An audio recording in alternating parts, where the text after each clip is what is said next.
克琳娜是一位单身母亲，为了给孩子一个更好的成长环境，她从小乡村搬到了城市生活。然而她并不知道，这个决定将会付出生命代价。仅仅过了6个月，她就被发现死在了汽车里。案发现场有很多物证，也有不少人提供线索，但就是这样一起简单的案子，却持续了20多年时间。等到真相大白的那天，所有人都感到意外，原来一直有一双无形的黑手在操纵整个事件。那么究竟发生了什么？接下来让我们走进这起案件。大家好，我是大熊。今天分享的案例发生在美国肯塔基州中央城，这里位于肯塔基州西部，距离县治格林维尔仅13公里，常住人口大约6000人，是穆伦贝格县下属的一座城市。中央城是个地方自治城市，处在圣经地带，当地有很多教堂和宗教团体，人们之间的关系相对简单，几乎每个人都互相认识，是一座典型友好宁静的小城市。主人公克琳娜·马伦出生于1967年9月1日，案发时年仅20岁。克琳娜成长在密苏里州圣路易斯，他们家中共有5口人，在3个孩子中，她排行老大。作为家中的长女，克琳娜很早担起了照顾弟弟妹妹的重任，在父母的眼里，她是个非常听话懂事的孩子。克琳娜10岁那年，父亲在家门口目睹了一起枪击事件，为了给孩子们一个更安全的生活环境，他们一家搬到了肯塔基州西部一个人口不足500人的乡村，在那里，他和弟弟妹妹们度过了一个无忧无虑的童年。1985年，克琳娜从高中毕业，同年她生下了一名女婴，取名为斯蒂芬妮。斯蒂芬妮的父亲我们不得而知，他们没有走到一起。生完孩子后没多久，克琳娜就成为了一名单身母亲。大约在斯蒂芬妮2岁的时候，克琳娜就有了离开乡村到城市发展的想法。经过考虑后，她带着女儿搬到了离家10公里外的中央城。克琳娜希望通过自己的努力改变生活，同时也期待着在这座城市遇到一位可靠的伴侣。一开始的生活总是困难的，为了节省开支，克琳娜和女儿住进了一间合租公寓。在那里，她遇到了一位新朋友安吉拉。安吉拉也是一位单身母亲，他们年龄相仿，人生经历也大致相同。经过一段时间的接触，两人从普通室友成为了亲密无间的朋友。在安吉拉的帮助下，克琳娜找了一份警局文员的工作，后来又通过介绍认识了一名叫吉米的男朋友。此时克琳娜对未来充满希望，美好的生活似乎就在眼前。然而她并不知道，一场危机也即将到来。仅仅过了6个月后，克琳娜就因为一场意外丢掉了宝贵的生命。1987年10月2日，一个平常的周五早上，当地警局接到了一通报警电话。一名环卫工人报告称，在市政府停车场打扫卫生时发现了一辆可疑的汽车，这辆车的后备箱不断有类似血液的液体溢出到外面，看起来似乎有些不太正常。接到报警后，警方很快来到现场，他们立刻认出这辆车属于同事克琳娜。当后备箱打开的那一刻，最担心的事还是发生了。克琳娜满身是血，一丝不挂地躺在了里面，她的身上有好几处刀伤，脸上和头部到处都是钝器击打过的痕迹，一侧的胸部被割掉，下体还有暴力侵犯的迹象，所以很明显，这是一起非常残忍的犯罪事件。在首席调查员兼副警长菲尔兹的带领下，当地警方展开了调查工作。克琳娜的汽车内除了血迹外，没有找到其他证据，停车场周围也没有发现与谋杀案相关的迹象，这表明停车场不是第一案发现场，汽车只是用来运输尸体的工具。为了找到更多线索，警方来到克琳娜的公寓进行了检查。这是一间只有2个卧室和客厅的小型公寓，2个房间之间只有一道石膏板墙作为间隔，从外面来看，似乎一切都很正常。直到走进克琳娜的卧室后，警方才发现了一个非常血腥残忍的案发现场。卧室的床上、地板上到处都是血迹，克琳娜的内衣和私人物品被随意丢弃到地上。警方前后一共搜集到了23件物证，这些物品全都被贴上标签，送到了肯塔基州犯罪实验室。证据采集工作结束后，警方首先对克琳娜的室友安吉拉进行了询问。安吉拉表示，在警方到来之前，她完全不清楚发生了什么，从午夜开始，她就再也没有见过克琳娜。案发的前一天，她和克琳娜的孩子都被送回了父母家，于是那晚他们决定去酒吧放松一下。他们在酒吧喝了很多酒，直到凌晨才回到公寓。到家后，克琳娜告诉他不要锁门，待会儿男友吉米要过来，所以他没有锁门，就直接回房间休息了。平时他一直有失眠的习惯，临睡前他吃了一些安眠药，在酒精和安眠药的作用下，他很快睡了过去。至于吉米有没有来过，后面又发生了什么事情，他也就不太清楚了。听完安吉拉的描述后，警方产生了怀疑，公寓的隔音效果很差，完全听不到声音，似乎有些不太可能。不过考虑到两人仅仅认识了几个月，应该不会有太大矛盾，加上克琳娜是遭遇了性犯罪，所以警方认为安吉拉不太可能会是凶手，于是首先排除了她作案的嫌疑。接下来警方又对克琳娜的男友吉米进行了调查。克琳娜的家人向警方说道，他们从一开始就非常不喜欢吉米，他是一个瘾君子，没有正经工作，而且对待克琳娜的态度也很不好。两人在交往期间，吉米就多次对克琳娜做出过暴力行为，为此克琳娜就有了离开他的想法。案发前几天，克琳娜正准备收拾东西搬回家住，打算彻底与吉米断绝联系，所以他们认为吉米一定就是凶手。了解完这些情况后，警方也认为吉米具备作案动机和时间，于是他们马上对吉米进行了审问。吉米表示，他和克琳娜的关系虽然不是特别亲密，但也并不像外界传言的那样糟糕。案发当晚，他确实去过公寓，不过他没有见到克琳娜。吉米承认他看到卧室门把手上有一些血迹，但当时他没有多想，只是单纯的以为克琳娜没有在家。他尝试了在外面寻找克琳娜的下落，在找寻无果后，他就直接回家休息了。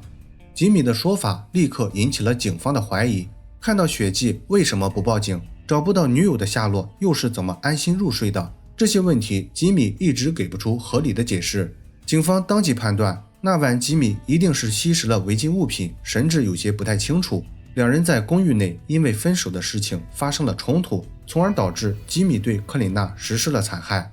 然而就在警方准备对吉米采取强制措施的时候，一项新的发现让整个案件变得复杂了起来。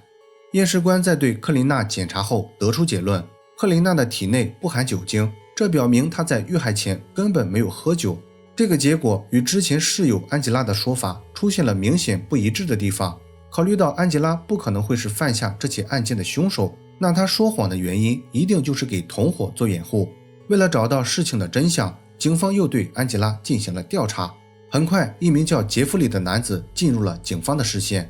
杰弗里是一名有犯罪前科人员，平时靠贩卖违禁物品为生。他和安吉拉是情人关系，两人在私底下经常来往。在对杰弗里调查的过程中，警方得到消息，克琳娜曾经向警局同事举报过杰弗里的犯罪行为，而且还有一名目击者亲眼看到过案发前几天杰弗里用枪威胁过克琳娜。种种迹象表明，克琳娜很可能因为举报杰弗里遭到了报复。根据这条线索，警方又对目击者进行了询问。在整个对话过程中，这名目击者的说法出现了前后不一致的情况。他一会儿说亲眼看到过杰弗里拿枪威胁克琳娜，一会儿又改口说他也不确定当时看到的两人是否就是克琳娜和杰弗里。鉴于这种情况，警方认为这名目击者的说法不可信。考虑到即便是克琳娜向警局同事举报过杰弗里的犯罪行为，外人也不可能会知道，所以他们放弃了这条线索，专心把精力放在了最大嫌疑人克琳娜的男友吉米身上。1987年11月30日，警方以不相干的罪行将吉米抓获。在对吉米审讯时，警方把重点全都放在了克琳娜的谋杀案上。经过不断的审问，吉米终于承认犯下了这起残忍的案件。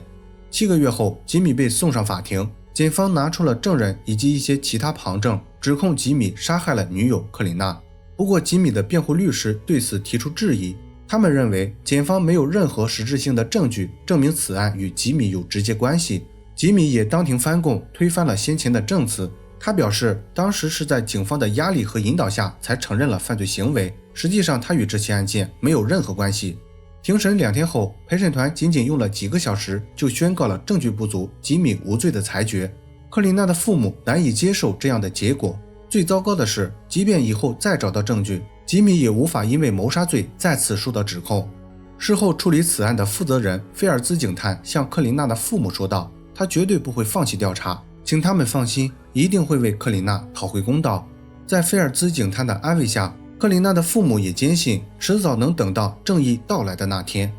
审判结束的几周后，克琳娜的汽车交还给了她的父母。看着女儿的汽车，克琳娜的父亲止不住内心的悲痛。他打算把汽车好好清理一下，保存下来留作纪念。在对汽车清理时，克琳娜的父亲在车厢里意外找到了一把折叠刀，这把刀遍布血迹，还有一些肌肉组织，看起来像是之前被警方遗留的证据。他马上把这个情况反映给了当地警方，警方事后也把这把刀收走，进行了检测。不过检测结果表明，折叠刀上的血迹和肌肉组织并不是人类的，所以这也没有给破案带来任何帮助。由于一直没有新的突破，案件随着时间的流逝，很快陷入停滞。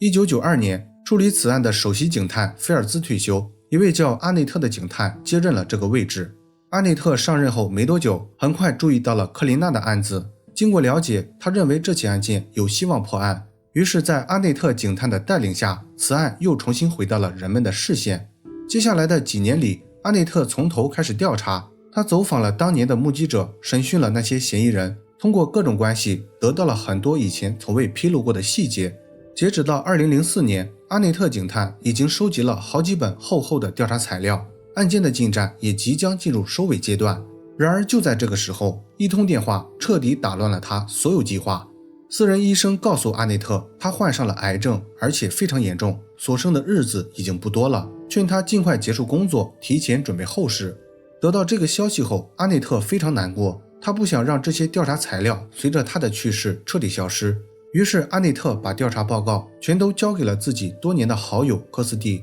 阿内特告诉科斯蒂，这些材料非常重要，并且牵扯了这座小镇很多秘密，只有遇到最信任的警探才能把材料拿出来。交代完这些事情后没多久，阿内特就因为癌症去世了。当年科斯蒂是一名牧师，如今他是一名警长。看过这些材料后，他才理解了阿内特说这些话的原因。原来阿内特在调查的时候，发现案发现场收集到的23件原始物证全都没有接到过检测申请，没有办案警探提交的申请，犯罪实验室是没有权利主动检测的。最蹊跷的是，这些原始物证事后都被当年办案警探菲尔兹以调查名义拿走了。物证在交给菲尔兹保管后没多久，全都莫名其妙的不见了。经过深入调查，阿内特发现了一个惊人的秘密，这起案件与退休警探菲尔兹有直接关系。由于此案牵扯到中央城地方执法人员违法和腐败问题，于是克琳娜的父母把这件事情报告给了肯塔基州警察局。一名叫弗莱明的州警探接手了这起案件。经过与牧师科斯蒂反复沟通，弗莱明终于拿到了那份厚厚的调查报告。材料上记录的种种罪行让他感到非常震惊。弗莱明警探下定决心，一定要把幕后黑手菲尔兹揪出来。案件重启的消息很快在这座不大的小城镇迅速传开。几天后，弗莱明警探就得到了一条重要线索。一名叫梅丽莎的女子来到警局，讲述了一个埋藏在内心近20年的秘密。案发那年，梅丽莎只有16岁，她刚刚结束聚会，准备步行回家。当梅丽莎来到一处没有人的道路时，一辆飞驰的警车突然停了下来，接着从警车上走下了一个身材高大、有些肥胖的男子。这个男人他并不认识，事后才知道是毒贩杰弗里。杰弗里一把抓住梅丽莎，把她扔进了警车后座。这时梅丽莎看到了第二个男人，这个人就是当地的副警长菲尔兹。菲尔兹和杰弗里开车把他带到了克琳娜的公寓。当时公寓里有4个人，分别是克琳娜、室友安吉拉、男友吉米和杰弗里的马仔吉米科莫多。一进门，菲尔兹就冲进克琳娜的卧室，对她大喊大叫。菲尔兹质问克琳娜为什么要把杰弗里违法的事情告诉警察。还没等克琳娜开口，菲尔兹就拿起警棍疯狂殴打克琳娜。克琳娜的男友吉米尝试阻拦过菲尔兹的行为，但很快就遭到了菲尔兹和同伙杰弗里的殴打。最后吉米被迫躲在角落里，眼睁睁看着这一切发生。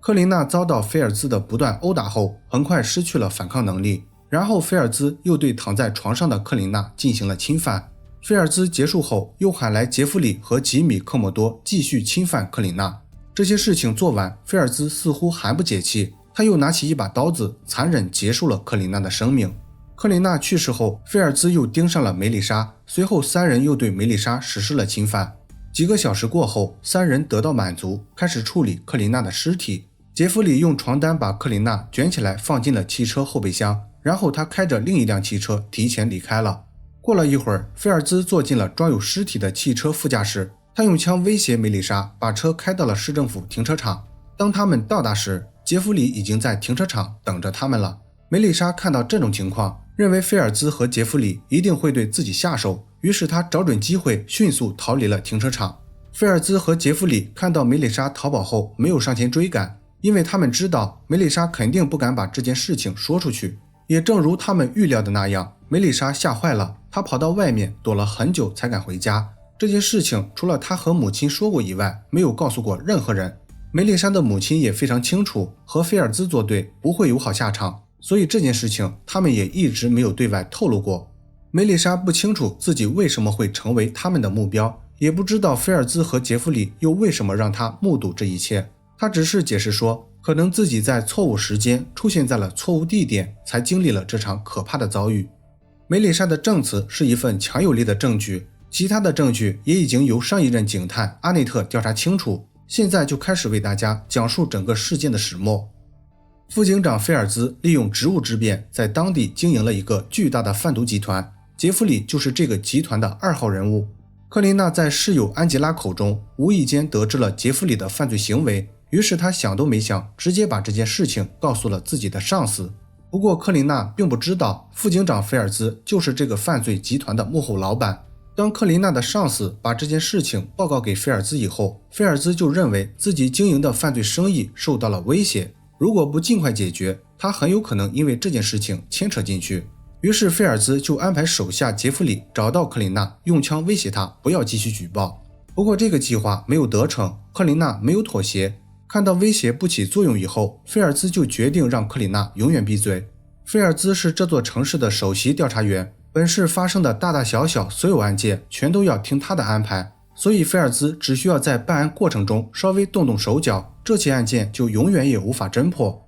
案发后，菲尔兹开始假模假样的介入调查，他首先威胁了室友安吉拉，让他做了伪证，还有那位看到杰弗里用枪威胁克琳娜的目击者，也在菲尔兹的威胁下修改了自己的证词。实际上案发当晚还有其他2名目击者，但也因为菲尔兹的威胁选择了闭嘴，因为这些人全都不敢得罪一个有权有势的警察。至于克琳娜的男友吉米为什么没有在事后把真相说出来，而且在审判时也没有提过这些事情，虽然没有相关的材料披露，但大概率也是遭到了菲尔兹的威胁，甚至说先前的审判也可能是菲尔兹和吉米协商后的结果，因为他们根本没有积极准备起诉材料，相关的物证也没有经过比对，所以吉米的审判肯定会因为证据不足宣告无罪，这样既对受害者家属有了交代，也没有让任何人受到损失，看起来是一个非常完美的计划。审判结束后，菲尔兹为了销毁证据，假借调查的名义向犯罪实验室索要回了原始物证，